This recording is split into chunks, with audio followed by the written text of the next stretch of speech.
within the last 7 years, I was working for a charter school. Oh, okay. My girls went to that charter school, and Is it like a teacher?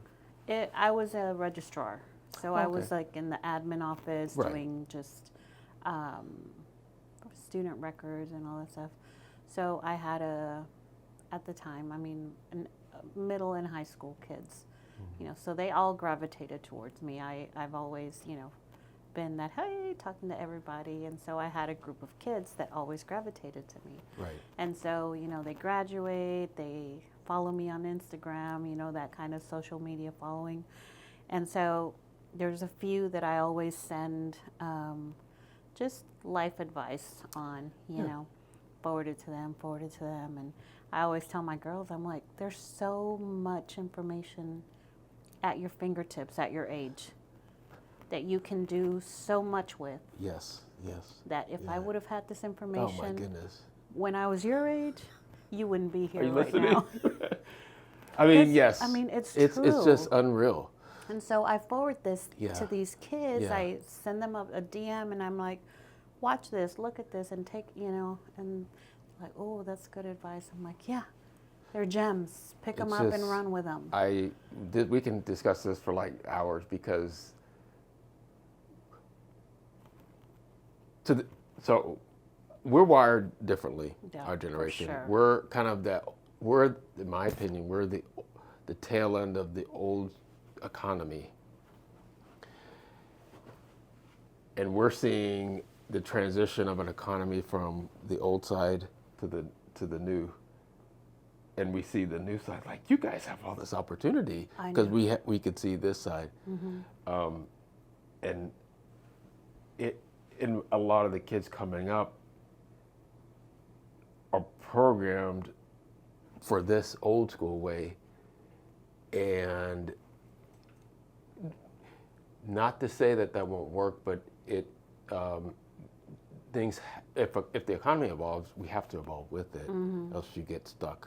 Yep. And so a lot of their parents are over here and don't even realize that because the kids are going to do what the parents do and Right. follow the same patterns, and right or wrong. And so the parents may not know things are evolving because everyone is like zoomed into their life, just trying to get by every day. And so like the kid is, the old model, he's going to follow the old model, where not realizing he has all this information and access. The barriers to entry for business are so low now. To do, back in the days, you had to run an ad in the paper. Mm-hmm. Only the big companies had TV ads. Radio. Yeah. Yeah. So I agree. There's just so much information and it's almost too much information. Yeah. Overload. And they don't even know where to start. Exactly. Quite, Yeah. Yeah, so, for sure. I was also. Are we? I'm rolling. Oh, I didn't know. Okay. Well, can we get started? Yeah, whenever you're ready. Okay. Awesome. Well, I got all that just in case. no, I can sit there. Actually, what I wanted to ask you, but I won't. You want to do an introduction or something first? Yeah, but let me just ask this question. Oh, yeah.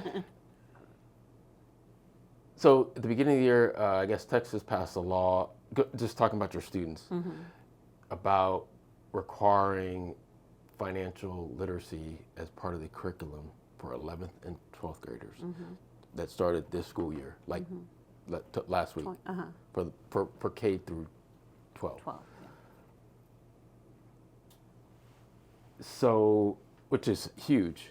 I mean, because that's been one of the issues, the kids graduate and they don't have no sense of what. Yeah. So my sister-in-law is a teacher, and so I was asking her about that, and they're still trying to come up to speed on that, but it's supposed to be given to 11th and 12th graders who are at the age where they can understand it a little bit better and is at a point where before they get into student loans and things like that. What do you think about that? I think it's fantastic. Yeah. I think it's way overdue. Even I remember when I was in high school, I remember them showing us how to write a check. Right, right. But to the extent, I even remember them talking about compound interest. Really? Yeah, this was back in the Wow. 90s. Did you get? In Del Rio. Okay. Okay. Yeah. Okay. But even then, it was just a fraction of information. And I remember back then thinking, compound interest, how cool is it? But again, it was only a few classes, so never following through with, never hearing about it again. Right. And even, I just remember back then being like, oh, wow, Exposure. exposure. Yeah. It was very limited, but I had it. Right. But again, on my part, I never followed through. I never had the thought process of, ooh, let me go find out more about it. You know what I mean? Yeah. But I think, Same here. yeah, definitely kids, nowadays have no information, no education, unless the parents grew up with that information and education and they're passing it on to the kids. Otherwise, Which is a very, very, very small percentage of people. very small percentage. Most people, at least for me, they grow, which is part of my ebook information, which in survival mode, financial survival Right. mode. And so there's nothing really to pass down, like, except fear. So, Exactly. but anyway, let me do an intro and let's get rolling. So that's where I grew up, with fear, and it took a while I still battle it Same. because it never goes away. You're struggling to get around it because it becomes a hindrance to you. You can do the intro at the end if you need to. No. Let me stop talking here. Just to clarify, that's your camera. Okay, thanks. When you need it, when you Yes, need it. I was going to look over there. Thanks. Actually, what does it show, real quick, before you? Upper body. Okay. Knees up. For the, So it's not. like here up. Okay. Doesn't show your socks. Okay. Okay. So don't cross your legs. Okay. Okay. My name is Bill Huff, and in our never-ending quest to promote small business here in San Antonio and across the country, we have today a special guest, Carmen Thompson. Hi. Hi. Bill, how are you? Good. And you're in the notary business. Yes, I am. Okay. And how did you get into that business? So as a corporate world employee throughout the years, one of my jobs was working in a commercial real estate industry. Oh, okay. At the time, I was an executive admin for one of the VPs, and they did a lot of business with Mexico. So at the time, I was able to attain my notary commission through them.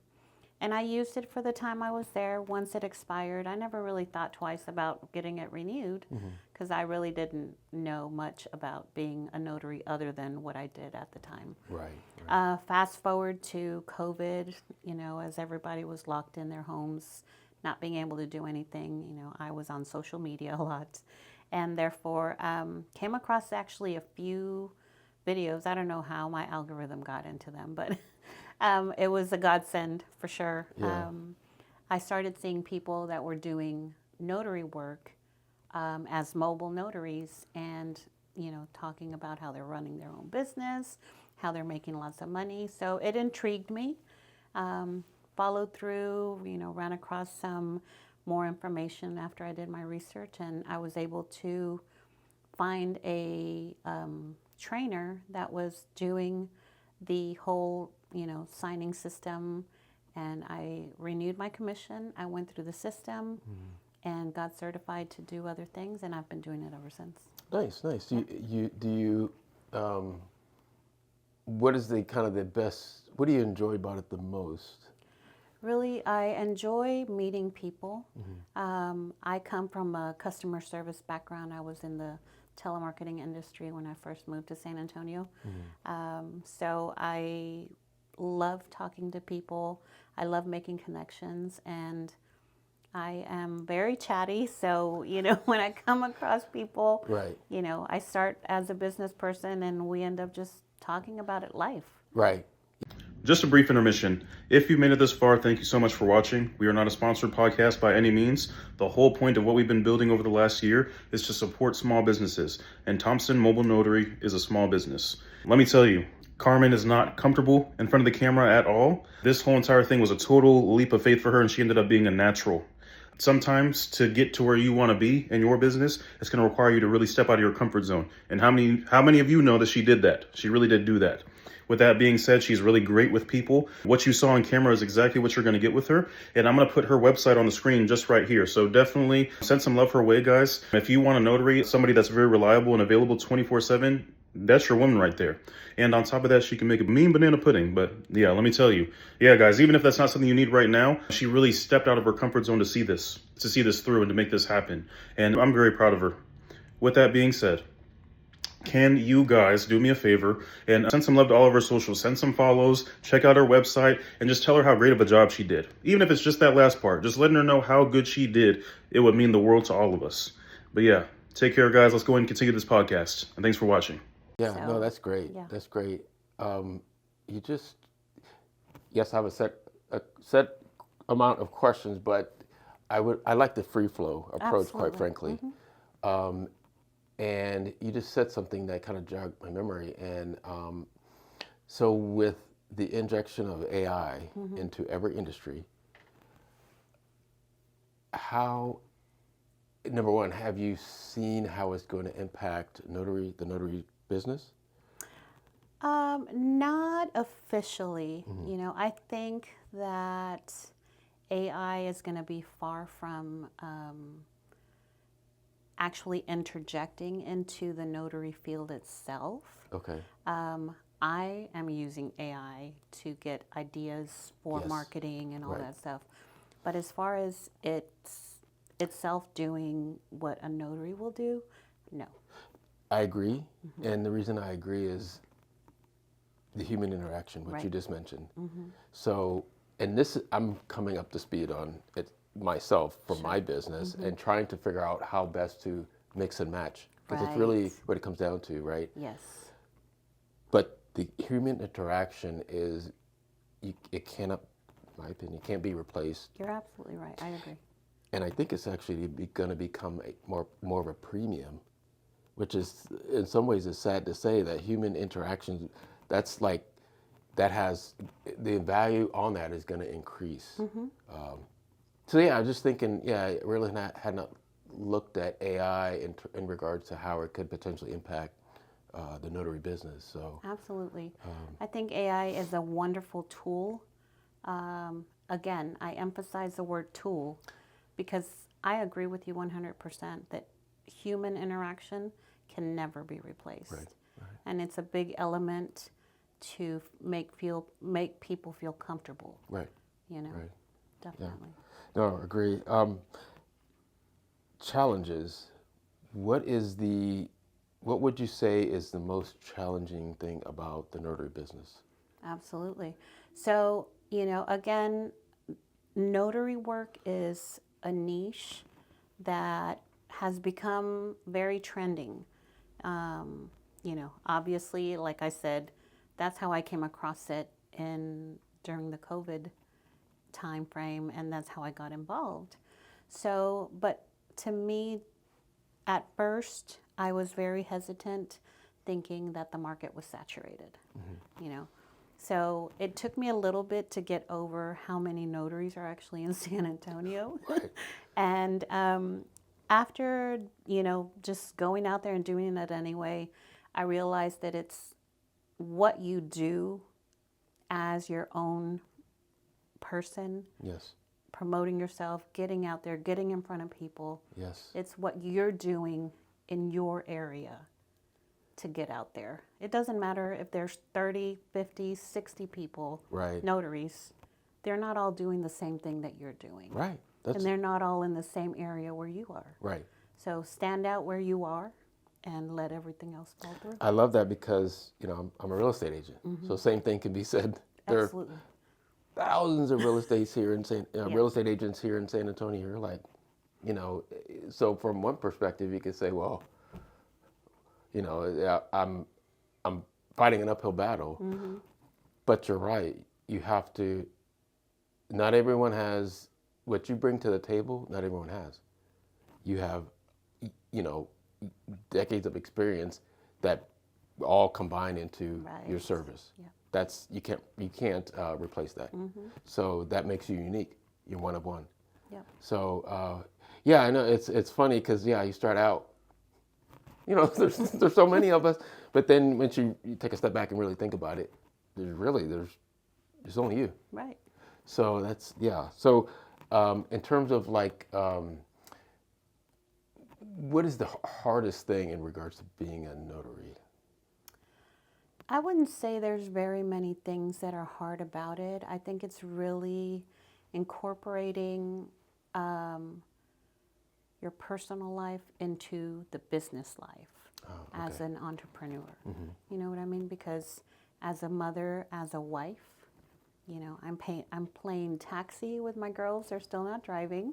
So, you know, having to get them somewhere, having to pick them up, having to make sure the husband has dinner ready, you know, that kind of. So, you know, it's more of incorporating your personal life and your business life and knowing how to separate it and compartmentalize everything. That is, boy, that's a big one because with you know a 95, the lines are clearly drawn.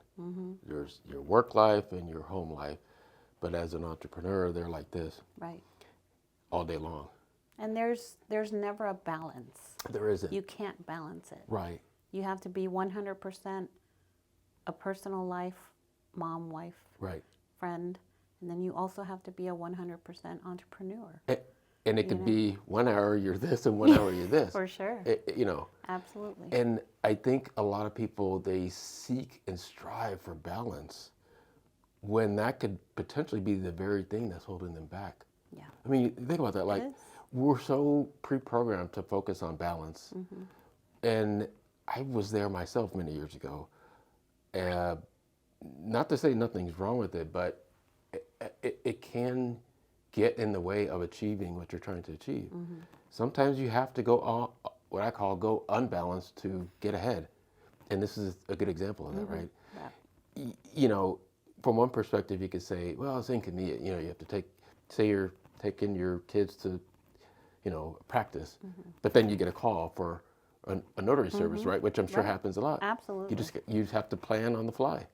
You know, I don't see that as you can look at that from many different perspectives. You can, some people that are focused on trying to be balanced say, I can't do that. That's interfering with. But then on the entrepreneur side, that's just part of the. It's just part of the deal. Yeah, interesting. Future and growth. Where do you see yourself? And I guess let's look at two things: scale, and where do you see yourself in 5 years? Absolutely. So as far as scaling, I'm at a point where I need to step up my game in marketing myself locally more often. I've been doing a lot of networking.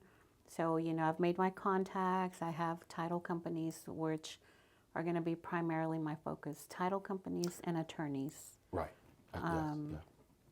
You know, making that next step to go into the office and walk in and present myself. So that is what I'm going to do as far as scaling. Where I see myself in 5 years, I see myself owning a signing service. A signing service means that I will have notaries under me. Oh, I love this. That will be sent to do the jobs that I'm currently doing. Excellent. That is, I like that. I like that a lot. That's how you scale. Absolutely. Because you can only scale so much if it's just you. Yes. That is the trickiest part for all of us. I say all of us small business owners. We become the cog in the engine. So at some point you're trying to figure out, in order to scale, I have to take myself out of this. Yes. And that is exciting but scary at the same time. but that's the only way you're going to grow. That is, I like the plan. I really do. Thank you. That is great. Because then your time is multiplied huge. Absolutely. Yeah. Wow. Great. And that is, I mean, you're right now, it's you, but then, you know, as you progress through the years, pick up more clients, you'll reach a point at some point where it'll make sense to bring the first person, Yes. you know, and then kind of grow from there. Yeah, that is, regardless of what industry you're in, for small business, that transition is the hardest transition, Definitely. to the point where many don't make the transition. And then the children never see you get to the other side. Therefore, they don't want to inherit this thing because all they see is the grind part. Yes, You see what I'm saying? it's true. Yeah, that is. It is and so true. You know, like the kid, you'll say, well, what? Don't you want to pick up where mom and dad left off? No, because all I see them work, because they never saw the other side. Right. So I'm rooting for you. That's a big one. Thank you so much. What would you say in regards to the notary industry? I guess like misconception about it, like, or unknown people that like, you know, what doesn't the general public know about the notary industry? Absolutely. Yes, there's definitely a lot of misconceptions. There's a lot of assumptions as well, especially in the Hispanic community, specifically in Mexico. So in Mexico, a notary's job is more of an attorney. So when I am speaking to somebody that is a Spanish speaker and they come from Mexico, I can't say I'm a notario, because a notario in Mexico is more of an attorney, which at that point, when in Mexico you're dealing with a notario, they're doing contracts, documents, legal things. Oh, okay. You know, Okay. as for a notary public in the United States, they're more just an officer commissioned through the state of Texas as an authenticator of a person. I see. So I see. I can't give advice. I can't give any legal advice. Right. I can't create Forms. verbiage out of nowhere and right. then I stamp, you know. Yes. So that's one of the big misconceptions, that we're able to, oh, well, I need a document that says this, I need it notarized. Well, you can create the document. I'll notarize it, but I can't create the document and notarize it. Agree. And that's, you know, as an agent, we have we're bound by the same. Right. We don't create the forms. A panel of attorneys create the forms. Yes. We just broker, you know, the transaction. Yes. Is expanding internationally a possibility? The only possibility would be is if U.S. people are living abroad, Okay. or international people are doing negotiations in the U.S. The other thing, one of the bigger things that notaries do are called apostilles. That was something new to me. I had never really heard about that. So an apostille is when a document, a U.S. document, is going to be used for legal purposes in another country. For instance, I had a client whose father was born in Colombia, and he was in the end stages of his life, so he was trying to get all the legal documents taken care of. So we needed to get his birth certificate apostilled, which means we needed to get it certified through the state of Texas to say that the son, being in the United States, being born in the United States, had power of attorney to do business for his dad in Colombia. Okay. So that was a whole process, having to go to the Secretary of State in Austin, because they're the ones that are certifying something. I'm just notarizing. So it's the notary does one thing, Right. but the rest of it for international purposes is from the Secretary of State. Interesting. With a Okay. seal. I see. So. I see.